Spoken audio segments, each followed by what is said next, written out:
네, 트럼프 대통령 이란과 협상이 잘 진행되고 있다면서 곧 타결이 될 것이라고 밝혔는데요. 한편에서는 이란 주변에 약 7천 명 규모의 지상군이 배치된 상황이라 전황은 조금 더 지켜봐야 할 것 같습니다. 네, 이런 가운데 미국 벤스 부통령은 곧 전쟁에서 빠져나올 것이다라고 밝히기도 했습니다. 일촉즉발의 중동 전쟁 상황 짚어보겠습니다. 민정훈 국립외교원 미주연구부 교수, 이호령 한국국방연구원 책임연구위원과 함께합니다. 두 분 다 어서 오십시오. 네, 조금 전에 속보 전해드리기도 했습니다. 지금 이란과 협상이 잘 진행 중이고 곧 타결이 임박했다. 직간접적으로 협상을 진행하고 있다. 또 내일이면 호르무즈 해협으로 유조선 20척은 이동할 수 있다. 이렇게 얘기를 했는데 타결 임박을 거론한 부분에 대해서 신빙성은 어떻게 좀 판단하십니까? 좀 지켜봐야죠.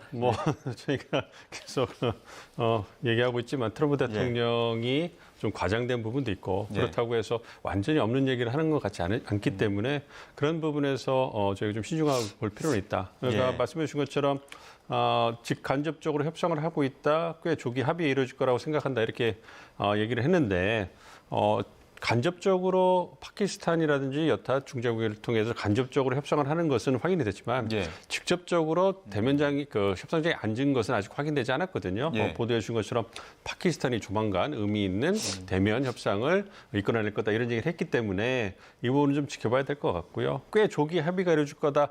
이 부분도 좀 지켜봐야 되겠죠. 지금까지 나온 보도라든지 정황을 보면 미국과 이란 측이 상당히 어떤 조건에 있어서 간극이 크다고 알려져 있기 때문에 이 부분에서 이제 지켜봐야 되는데 정말로 트럼프 대통령 얘기처럼 꽤 조기에 합의가 이루어진다 그러면 더 이상 좋을 수가 없겠죠. 그 얘기는 미국과 이란 양측이 어떤 그 간격을 줄이고 타협을 하겠다는 의지가 강한 이런 부분을 시사한 부분이 있기 때문에 의미가 있다고 생각을 하고요. 또한 유조선 20척이 호르무즈 해협을 통과할 수 있도록 했다. 이 부분도 의미가 있죠.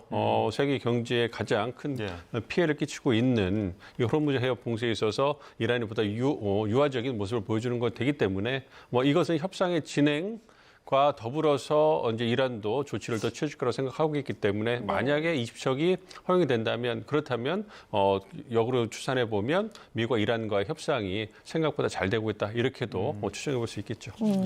트럼프 대통령의 발언이 신빙성이 있느냐는 지금 당장 내일 유조선 20척이 해협을 통과하는지 지켜보면 알 수 있는 일일까요? 네, 어떻게 보면은 이번에 20척이라고 호르무즈 해협을 통과할 수 있다라는 그 부분을 언급한 거에 좀 주목해 볼 필요가 있을 것 같아요. 왜냐하면 지난번에 그 협상이 진행이 되고 있다. 큰 선물을 받았다. 그래서 그 큰 선물이 호르무즈 해협에 10척이 통과된 거라고 나중에 알려졌잖아요.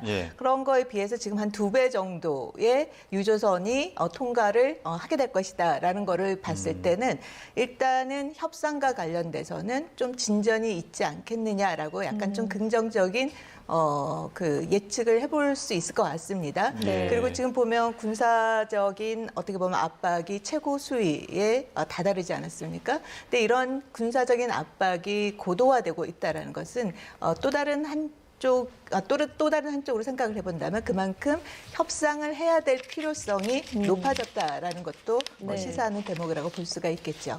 애초에 미국 입장에서는 지난주에 이번 주 안에 대면 협상이 이루어질 것이다라고 했고 미국이 말한 그 이번 주가 현지 시간으로는 아직 안 지났기 때문에 대면 접촉 가능성은 아직까지 일부지만 살아있는 거 아닙니까? 직접적으로 소통을 하고 있다라고 얘기했기 때문에 과연 대면 접촉이 이루어진다면 혹은 하고 있다면 누구라고 좀 예상해 볼 수 있을까요? 대면 협상이 이제 직접적으로 실행이 된다면 이제 미국의 이제 중동 특사랑 또 이란 측에서는 이제 실질적인 의장이라든지 그런 인물이 직접적으로 나와야 실제적인 그 협상의 수준이 높아진다라고 볼 수가 있겠죠. 그리고 협상에 대한 신뢰성이 높아진다라고 볼 수 있을 것 같습니다. 자, 이란이 일단은 트럼프의 주장대로 내일 20척이 통과하게 된다면 이란이 양보를 한 거 아니겠습니까? 일정 부분에 있어서. 그렇다면 일방적으로 양보를 하진 않았을 텐데 미국과 어떤 형식으로 좀 대화가 진행되고 있을 거라고 전망을 하십니까? 그러니까 말씀해 주신 것처럼 양측이 선의는 좀 보여야 되는 것이 아니냐, 성의를 보여줘야 되는 거 아니냐, 이런 부분에 대해서 좀 어느 정도는 공감대가 있는 것 같아요. 그래서 미국이 제시한 15개 항이라든지 그다음에 이란이 역으로 제시한 5개 항을 보면 그러니까 미국은 호르무즈 해협에 대한 좀 통행을 좀 제기하는 부분에서 좀 성의를 보여라. 그래서 말씀해 주신 것처럼 10척을 이제 통과시키려 했는데 이번에 20척이다. 근데 정말 20척이 될지는 지켜봐야 될 것 같긴 합니다만 그 부분에서 이제 성의를 보여준 거고 이걸 위해서 이란 쪽에서 이제 성의를 받은 것은 최근에 보도 나온 것이 갈리타파 의회 의장이라든지 아라그치 외무장관에 대해서는 암살 리스트 제거했다는 그 얘기를 그 보도가 나왔잖아요. 그러니까 이란이 5개 항 제시한 것 중에 적대 세력에 의한 침략, 암살을 전면 중단해라 이 요구가 있었거든요. 그러니까 암살을 중단하는 부분에서 미국 측에서 어느 정도 성의를 보여준 부분이 있기 때문에 그런 부분에서 어떤 선제적으로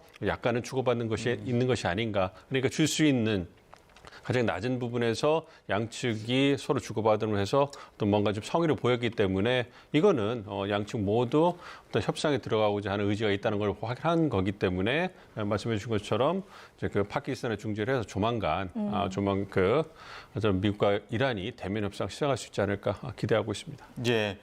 자, 지금 트럼프 대통령의 발언에 신빙성이 그래도 조금 무게가 실리는 이유는 벤스 부통령이 조기 종전 가능성을 또 언급하기도 했기 때문입니다.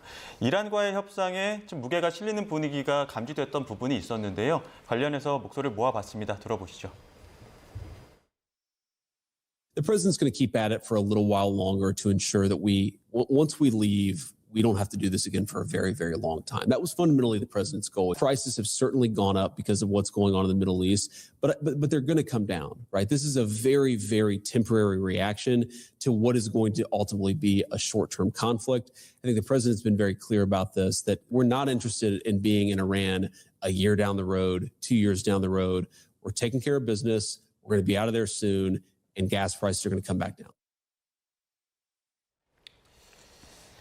벤스 부통령의 발언도 있었고 트럼프 대통령은 SNS에 그 편지를 또 게시하기도 했는데 여기 또 피스메이커를 강조하는 듯한 모습도 있지 않았습니까? 네네. 이런 분위기는 또 어떻게 좀 읽고 계십니까? 지금 어떻게 보면 양면 전술을 쓰고 있다라고 봐야 되는 거죠. 결국에는 미국 입장에서는 협상력을 높이기 위한 여러 가지 방법을 쓰고 있는데 그중에 하나는 협상의 그 시그널도 굉장히 동시에 주고 있는 거죠. 협상과 관련돼서 벤스 부통령이 오래 머물 이유가 없다. 우리는 할 일을 하고 바로 나올 것이다라는 부분을 굉장히 강조를 했었고 그다음에 그레이엄 목사를 통해서 이 작년에 썼던 그 메시지를 통해서 트럼프 대통령은 이제 피스메이커이다라는 부분을 이제 강조를 한 거죠. 그러니까 결국에는 전쟁을 통한 어떻게 보면 평화를 깨는 자가 아니라 평화를 만드는 자다라는 점에 이제 방점을 둬서 그만큼 이제 협상에 대한 의지를 강조한 측면이라고 보여집니다. 그리고 지금 군사적인 옵션 또 하나 이렇게 두고 있는 것 중에 하나도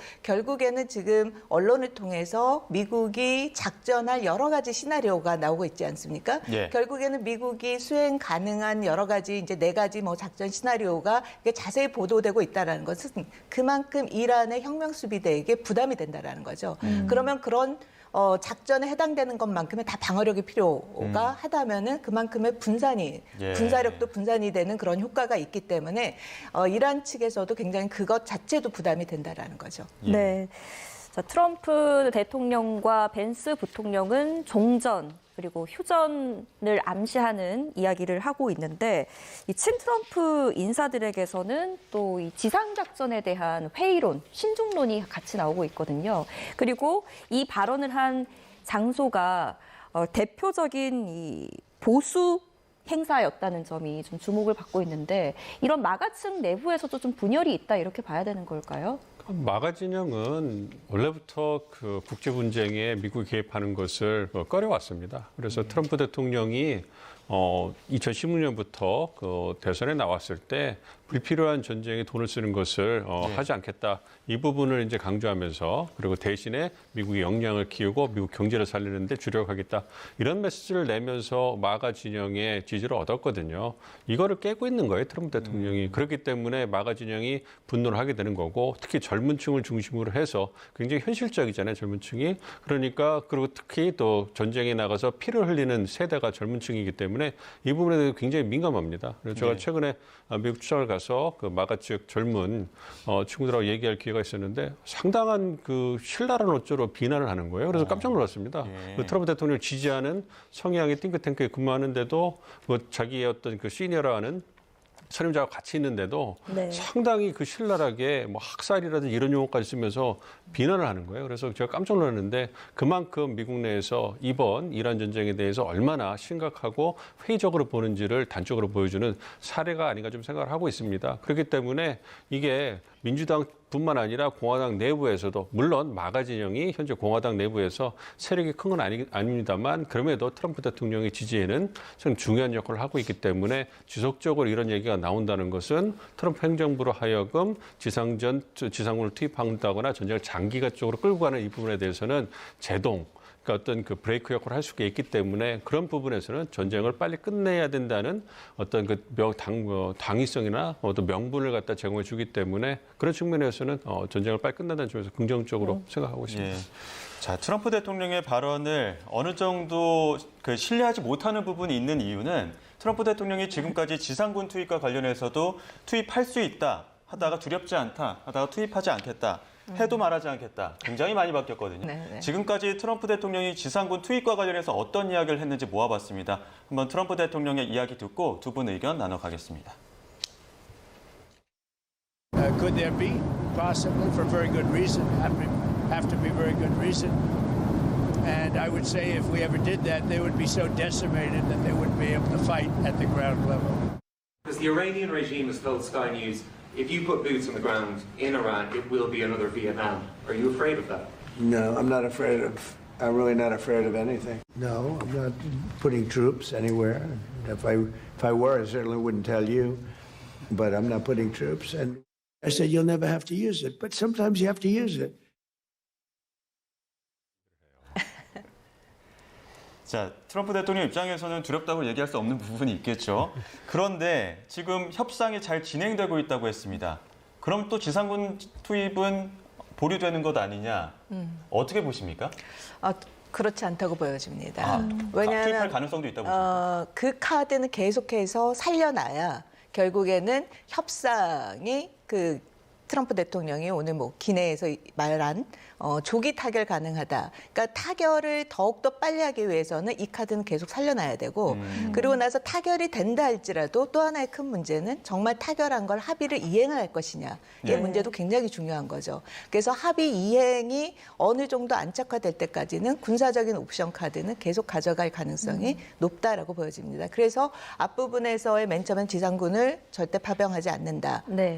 그리고 나서는 사용할 가능성이 있다. 그리고 예. 실질적으로는 지금 중부사령부에 지금 7천여 명 정도가 직결하는 그런 모습을 보여주고 있지 않습니까? 예. 네. 결국에는 군사적인 옵션에 대한 신뢰 가능성을 이란에게 보여줌으로 인해서 협상에 대한 필요성이라든지 이런 거를 이란 측에 더 독촉하는 그런 효과를 만들어내고 있는 거라고 볼 수가 있겠죠. 말씀해 주신 대로 만약에 실행이 된다면 어느 정도 규모의 군사작전이 될 거라고 전망하십니까? 저는 지금 언론을 통해서 이게 계속 실시간으로 보도가 되고 있지 않습니까? 그래서 저는 성동격서가 되지 않을까. 바로 이란 또 그 지점을 가장 두려워하기 때문에 협상의 장에 나올 수밖에 없다라는 생각이 들어요. 네. 지금 보면 여러 가지 이제 시나리오 중에 뭐 하르그 섬, 그다음에 호르무즈 해협의 동쪽에 있는 섬 4개, 서쪽에 네. 있는 섬 3개, 뭐 그다음에 핵시설. 이게 굉장히 구체적으로 나오고 있지 않습니까? 그럼 여기에 대한 어떻게 보면 혁명수비대의 군사력이 분산이 되고 그것이 보도가 될 때마다 미국에서는 그거는 정찰 자산을 통해서 이란 혁명수비대가 밖으로 나와서 움직이는 동태가 파악이 된다라는 거죠. 네. 네. 그런 측면에서 이란 혁명수비대가 갖고 있는 군사적인 작전에 대한 어떻게 보면 굉장히 두려움도 커지는 그런 상황이라고 볼 수가 있을 것 같습니다. 네. 자, 지금 여러 가지 시나리오도 말씀해 주셨고 성동격서 전략도 있다 이렇게 말씀해 주셨는데 미국이 지금 이란 주변에 약 7천 명 규모 병력 배치한 것으로 알려지면서 실제 어디부터 투입할지 여러 공략 방법들이 나오고 있습니다. 저희가 지도를 보면서 자세히 한번 짚어보겠습니다. 네, 미군의 공격 예상 위치는 모두 5곳이 거론됩니다. 우선 지도의 왼편 위쪽에 하르그 섬이 있죠. 가장 안쪽에. 그리고 지도 오른편에 라라크 섬 등 2곳. 그리고 호르무즈 동쪽 해협. 그리고 또 이란 내부입니다. 우선 기존에 주목했던 하르그 섬부터 보시죠. 트럼프 대통령은 언제든 점령할 수 있다고 언급했지만 석유 인프라가 파괴되면 세계 경제에 심각한 영향이 불가피한 곳이죠. 더군다나 호르무즈 해협을 따라서 구축된 이란의 방어선이 관건인데요. 보시는 것처럼 호르무즈 섬으로 들어가는 길목입니다. 자, 여기 하르그 섬으로 들어가는 길목입니다. 라라크 섬부터 시작해서 아부무사 섬과 캐슘 등 여러 섬이 보이는데요. 아치형으로 자리하고 있는 이 섬들은 호르무즈를 지키는 핵심 방어선 역할을 해서 떠있는 항공모함으로도 불립니다. 특히 전략적 요충지로 불리는 라라크 섬에서 미사일이나 소형 공격정이 발사될 우려도 큰데요. 그래서 이 섬이 가장 위협적이라는 분석도 나옵니다. 호르무즈 동쪽 해역에 대한 군사작전도 주목되는데요. 이 부근에 정박해 이란산 원유 수출 선박을 차단하거나 납부하는 방법도 거론됩니다. 이란 본토에 지상군이 도달할 경우 이 본토의 전략적 요충지를 점령하거나 수도 테헤란에 숨겨놓은 고농축 우라늄을 확보하는 등의 작전을 펼치는 것도 전망됩니다. 네, 그동안에는 하르그 섬 점령 전망에 무게가 굉장히 많이 실리는 모양이었는데 이제는 이 하르그 섬만 노려서는 부족하다. 그리고 거기서 버티는 것도 문제다. 이런 이야기가 나오고 있다 보니까 이란의 7개 섬에서 지상전 가능성 이야기가 나옵니다. 일단 방금 저희가 지도로도 보여드렸지만 여러 가지 섬들이 나오거든요. 좀 설명을 해주시죠. 그러니까 이게 정말로 미국이 지상전을 투입할 그런 의지가 강하다면 이렇게 언론에 군사작전이 다 소개가 되겠습니까? 이게 아니 짜고 치는 그것도 아니고 이게 이 모든 것을 다 공개가 되면 그리고 실제로 미군이 여기에 7,000명이든 17,000명이든 투입이 된다면 그렇다면 이란으로 하여금 어떠한 신호를 이란에게 주는 것이며 이거에서 어떠한 군사적 작전에서 목표를 달성할 수가 있겠습니까? 이 부분에서 좀 상당히 굉장히 탄식이 좀 나오는 부분이 있고요. 네. 뭐 하르그 섬이든 아니면 7개 섬이든 이제 지상군이 투입된다는 것은 트럼프 대통령 입장에서는 마지막 남은 카드를 꺼내는 이런 부분이 될 텐데 그 현실성은 크지 않다고 봅니다만 정말로 이 카드를 꺼내야 된다고 본다면 군사작전의 측면에서 본다면 제가 군사전문가는 아니지만 봤을 때 하르그 섬을 점령하는 것보다 7개의 섬에서 뭔가 교두보를 마련하는 것이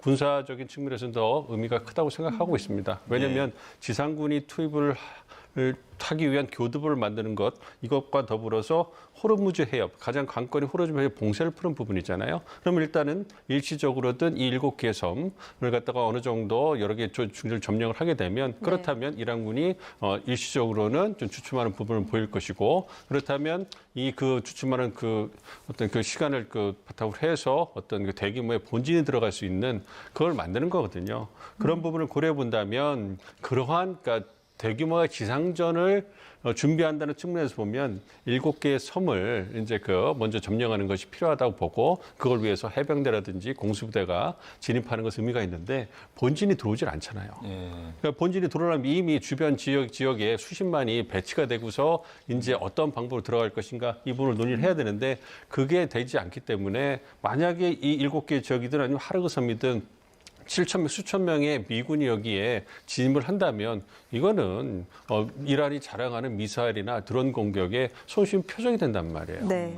그렇게 본다면 과연 이러한 모든 것이 노출된 군사작전을 진짜 시행해서 무엇을 얻으려고 하는 것이냐 그리고 거기서 나오는 희생을 어떻게 감당할 것이냐 이 부분을 고려해 봤을 때 목표도 불분명하고 방법 수단도 굉장히 위험을 수반하는 이런 부분이 되기 때문에 저는 이걸 보면 말씀하신 것처럼 블러핑이다. 그 성향이 다 강하다. 성동격서. 그래서 어떤 합상에 협상력을 키우기 위한 압박의 수단인 거지 정말로 7,000명, 17,000명, 2만 명이 되든 그런 인원을 어떤 위험성을 내세워서 이 군사작전을 한다. 이 부분에 대해서는 신빙성을 좀 믿기는 굉장히 어렵습니다. 예. 자, 협상력을 높이기 위한 어떤 성동격서 전략이다 이렇게 말씀해 주셨는데 근데 또 협상에 어떻게 보면 미국의 잠재적 파트너라고 할 수 있는 갈리바프 의장의 발언들도 굉장히 수위가 높거든요. 네네. 다 불태우겠다 이렇게 네네. 얘기를 하고 있다 보니까 과연 이게 협상이 이루어지면서 할 수 있는 발언이냐 이렇게 나오는 것 같거든요. 지금 보면 서로 강대강을 치닫고 있기 때문에 뭐 물론 협상 과정 중에서 미국은 군사적인 옵션에 대한 신뢰성을 높이기 위해서 실제로 배치를 하고 있는 거고 그다음에 갈리바프 의장 입장에서는 협상이 어떻게 보면 협상자로 나올 수 있는 그런 주요 인물인데 그런 주요 인물의 발언에 이제 모두 불태우겠다라는 발언이 나오는 거는 어떻게 보면 혁명수비대의 그런 입장을 전달하면서 이란 역시 협상에 대한 강대강 구도를 같이 맞춰가는 그런 특징을 보이고 있는 거라고 볼 수가 있겠죠. 그래서 네. 서로 계속해서 치킨 게임을 하고 있는 상황이라고 보여집니다. 네. 자, 그런데 이런 이란의 강경함이 선을 넘고 있다라는 지적도 나옵니다. 이란 혁명수비대가 12세에서 13세 청소년까지 동원하고 있다 이런 보도가 나오고 있는데 이거는 국제사회 기준으로 좀 문제가 있는 부분 아닙니까? 그렇습니다. 뭐 어떻게 보면 아동 착취인 거죠. 국제 뭐 노동법 위반이 될 수 있는 부분도 있고요. 그렇지만 뭐 전시 상황인 거고 뭐 이란 정부가 뭐 국민의 인권이라든지 생명을 존중하는 정부가 아니지 않습니까? 지난 1월에 대규모 학살을 하는 거를 저지르는 그 정권이기 때문에 그런 부분에서 국제적인 기준을 갖다 적용하기 쉽지 않을 거라고 보고 있고요. 그만큼 한편으로 본다면 그만큼 이란 정부도 이제 뭐 벼랑 끝에 서서 이제 배수를 치고 모든 것을 총동원해야 되는 그런 상황인 걸 보여준 거죠. 뭐 이러한 12세, 13세 소년이라든지 어린 아이들이 전투에 투입되는 거 아니겠지만 후방 지원을 한다든가 그런 역할을 한다고 알려지지 않았습니까? 그렇다고 하더라도 어쨌든 총 역량을 동원해야지만 어떤 뭐 버텨낼 수 있는 그런 상황인 걸 보여주는 부분이 있기 때문에 그런 측면에서 굉장히 씁쓸한 부분이 있습니다. 주말 사이 발생은 가장 큰 변수라고 해야 될까요? 헤즈볼라에 이어서 예멘의 친이란 반군 후티 반군의 참전도 본격화했습니다. 저항의 축으로 확전되는 양상에 대해서는 어떻게 판단하십니까? 굉장히 어떻게 보면은 중동 정세가 앞으로 향후 어떻게 전개될 것인가의 주요 변수로 작동하는 게 바로 이제 후티 반군의 그 공격인 거죠. 그동안에 후티 반군이 저항의 축으로서 공격을 안 하다가 이번에 이제 이스라엘의 한 2,000km에 이제 미사일을 발사를 한 거죠. 모두 다 요격은 되긴 했지만 후티 반군은 그냥 반군과 틀리게 일정 정도의 그 국가의 군사력 을 유지할 만큼의 미사일이라든지 뭐 공격 드론이라든지 무인 그 공격이라든지 뭐 여러 가지 그 군사적 능력을 잘 갖추고 있는 집단입니다. 그래서 이런 저항의 축이 실제로 이 전쟁에 개입하게 된다면 지금 보면 호르무즈 해협과 더불어서 지금 홍해와 수에즈 운하, 특히 유럽에 가는 어떻게 보면 물동량이 엄청나게 제한을 받는 그런 상황이 발생할 수 있다는 점에서 앞으로 향후 후티 반군이 어떠한 역할을 하느냐에 따라서 경제적인 국제사회 경제적인 측면에 미치는 파장이 굉장히 크다라고 볼 수가 있겠죠. 그러니까 센터장님 말씀해 주신 것처럼 한마디만 추가를 하면 이게 만약 홍해가 막힌다면 보도를 해주신 것처럼 사우디에서 어떤 그 호르무즈 해협을 우회해서 아시아로 가는 에너지 그 라인이 또 막히는 거 아니겠습니까? 이렇게 되면 이게 지금까지 부글부글하지만 참고 있었던 사우디라든지 주변 국가들의 직접 참전을 이끌어낼 수 있는 부분이 있기 때문에 말씀해 주신 것처럼 이게 거침없이 확전될 수 있는 변곡점이 될 수가 있는 거예요. 물론 후티 반군의 역량 자체가 전쟁의 양상을 바꿀 만큼 그렇게 크지는 않는다고 알려져 있지만 그럼에도 이 전선이 호르무즈 해협뿐만 아니라 홍해까지 확산이 되게 되면 그러면 주변국들의 어떤 인식이라든지 역학에 대한 그러한 다른 판단이 있을 수가 있기 때문에 또 다른 참전될 수가 있겠죠. 그러니까 아직까지는 미국이나 이스라엘이 사우디나 주변 주요 국가들이 참전하는 것을 막고 이제 전쟁을 수행하고 있고 마찬가지로 정황의 축에 대한 참전도 이란이 처음에는 좀 자제시키다가 이제 전쟁이 확진되니까 헤즈볼뿐만 아니라 후티 반군까지 들어오는 양상이 되잖아요. 그렇기 때문에 이런 협상이 어느 정도 진전이 되면서 이 전쟁이 확산되는 부분이 어느 정도 진정이 돼야지. 이제 만약에 그것이 아니고 확진이 된다면 중동 전체를 아우르는 전쟁으로 확산될 수 있기 때문에 우려가 되고 있습니다. 말씀해 주신 것처럼 후티 반군이 앞으로 어떤 방식으로 어느 정도 규모로 개입을 할 것이냐가 중요할 텐데요. 일단 후티 반군 속내를 좀 추측을 해보자면 이게 이란을 도와줘야 된다라는 의리와 또 이게 고래 싸움에 새우등 터지는 거 아니냐 이러다가 그래서 이 생존 본능 사이에서도 굉장히 고심이 깊을 것 같아요.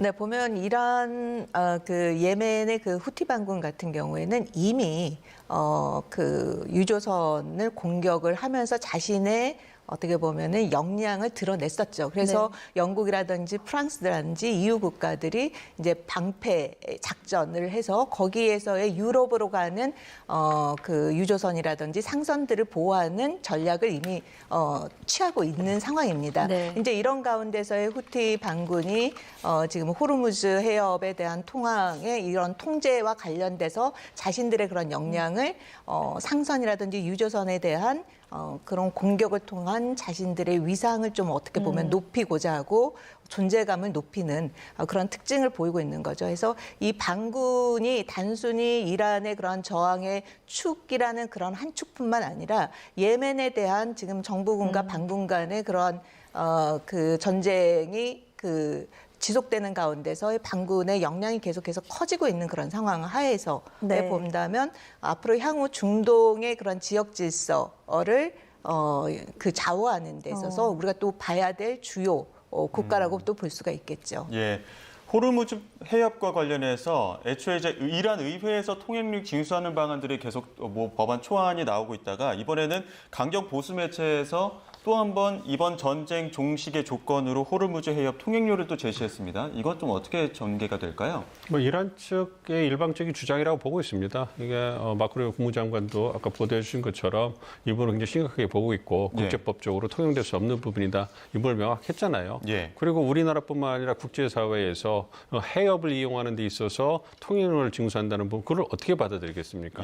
그래서 이게 운하도 아니고요. 그 해협이기 때문에 받아들이기 어려울 거라고 생각을 하고 있고요. 그럼에도 불구하고 호르무즈 해협 봉쇄를 이란이 갖고 있는 가장 주요한 카드로 활용하고 있기 때문에 어떤 경제적인 보상이라든지 여타의 어떤 그러한 레버리지로 사용하고 있는 그런 성격이 크기 때문에 이런 부분을 지속적으로 강조하겠다고 생각을 하고 있습니다. 그리고 이번에 어떤 보도가 된 강경 보수 성향 매체도 어쨌든 이란 정권과 긴밀하게 연동돼 있다고 알려지고 있지 않습니까? 그렇기 때문에 여기에서 내세운 그 조건들을 보면 이란 정권이 내세운 그런 그 조건하고 굉장히 유사한 부분들이 있어요. 그렇기 때문에 그러한 부분을 다시 한번 확인하고 어떤 미국 측을 압박하는 카드로 쓰는 것이 아닌가 생각을 하고 있고요. 다시 말씀드리지만 국제법적으로 해협에 대한 그러한 그 통행료를 징수하는 것은 받아들일 수가 없기 때문에 그런 부분에 대해서는 국제사회가 명확해야 된다 생각을 하고 있습니다.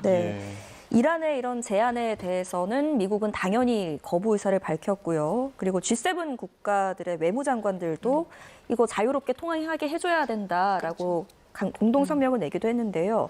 이번에는 반대로 이란과 이슬람 국가 4개국 국가들의 외무장관들이 모여서 회담을 했는데 백악관에 어떤 걸 전달을 했다고 해요. 어떤 겁니까?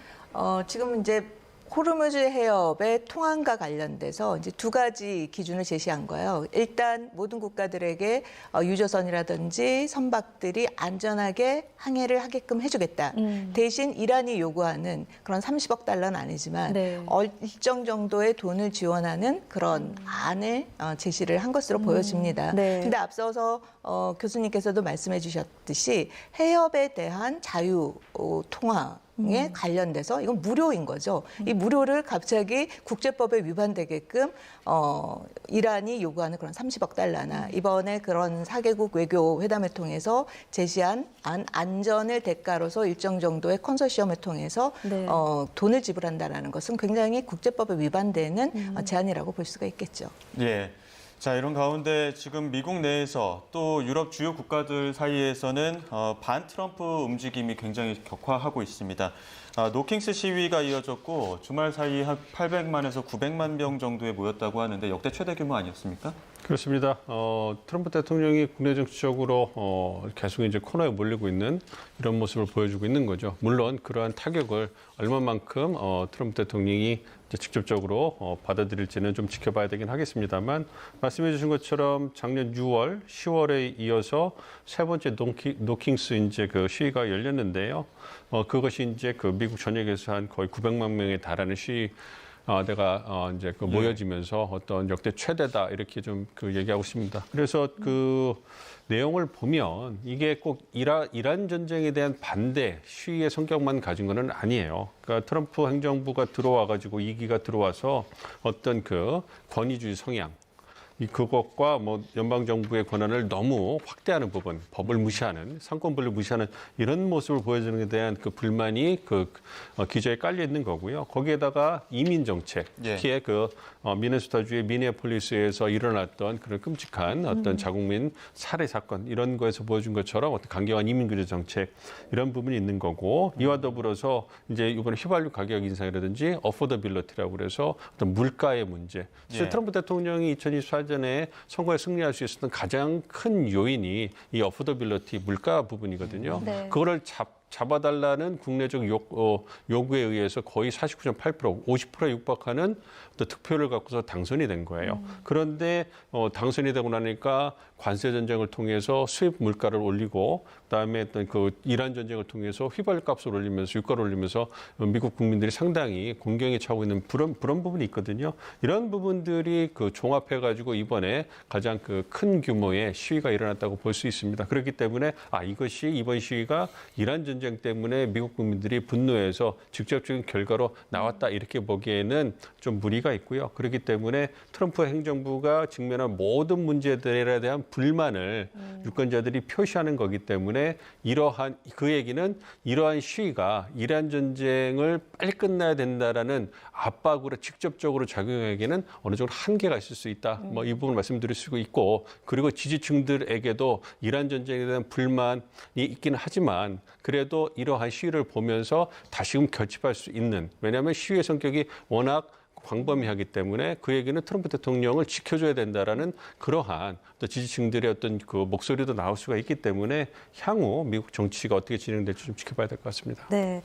그래도 트럼프 대통령 입장에서는 전쟁이 장기화되는 것은 굉장히 부담스럽습니다. 전장 상황이 녹록지가 않기 때문인데요. 미군 피해도 늘고 있고 또 고가의 전략 자산까지 타격을 입었다는 소식까지 전해지고 있습니다. 이 정도면 미군 입장에서 어떤 그 전쟁 비용 감당할 수 있는 수준입니까? 모든 국가든 전쟁이 일어나면은 모든 비용에 대한 그 감당 비용은 굉장히 높아지는 거죠. 실질적으로 뭐 미군이 이란에 비해서 그 피해 규모라든지 이런 거는 굉장히 적다라고 하지만 실질적인 뭐 이번에 E3 같은 경우에는 그 피격이 됐다라는 그 보도가 된 것만큼 실질적인 이제 피해가 있는 거죠. 사상자들도 뭐 30여 명 이상 이렇게 나오는 그런 상황인 거고요. 이제 그런 걸로 봤을 때 종합해 본다면 이 전쟁이 장기화가 되면 장기화가 될수록 실질적인 이런 군사적인 피해 또 장병들의 피해가 계속해서 늘 수밖에 없는 거죠. 그런 것이 예측되는 상황이기 때문에 반전 여론이라든지 이런 것들이 계속해서 일어나고 있는 거라고 볼 수가 있겠죠. 그 미군 부상 현황이 공개된 보고서가 있었는데 거길 보게 되면은 지금 부상자만 300명이 넘고 사망자가 13명입니다. 부상자 대부분이 지금 외상성 뇌 손상까지 입었다고 하거든요. 지상전 투입이 부담스러운 이유는 이렇게 부상자나 사망자가 늘기 때문인데 지금까지 전개된 전쟁 상황에서도 부상자나 사망자가 굉장히 많았습니다. 이 부분도 부담이 되지 않을까요? 그렇죠. 그러니까 전쟁의 양상을 보면 지금은 그래도 어떤 그 미사일 공격이나 드론 공격을 통해 가지고 일정 부분 기지에서 이제 은폐를 하고 대비할 수 있는 시간이 있다. 그거를 못하는 경우에 피해가 발생하는. 그래서 13명의 안타까운 미군 어떤 목숨이 희생이 됐긴 했지만 그럼에도 불구하고 지상전이 갖고 올 대규모의 희생에 비교해서는 굉장히 작은 수라고 말씀드리고 있습니다. 그래서 근데 벌써 13명, 근데 말씀해 주신 300명이 심각한 그런 그 부상을 입었다. 이런 부분이 나오면서 이제 미국 사회에서 지상전은 받아줄 수 없다. 이 부분에 대해서 목소리가 커지고 있는 거고요. 미국의 여론을 보면 전쟁이 수양했을 때 미국 여론들이 반응하는 경우를 보면 이 숫자입니다. 즉 희생의 숫자가 이제 보도되고 그걸 통해서 전쟁의 참혹함이 자신에게 자신의 아들 딸들이 죽을 수 있다라는 이러한 공포감으로 왔을 때 전쟁에 대한 반전율이 굉장히 커지거든요.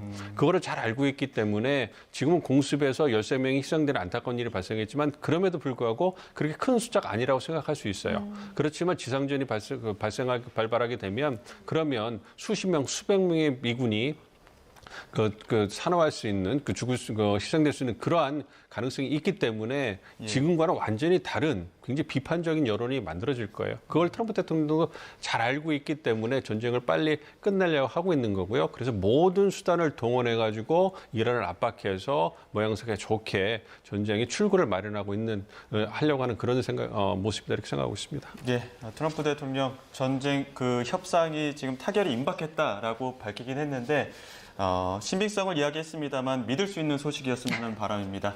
지금까지 민정훈 국립외교원 미주연구부 교수, 이호령 한국국방연구원 책임연구위원 두 분과 함께했습니다. 고맙습니다.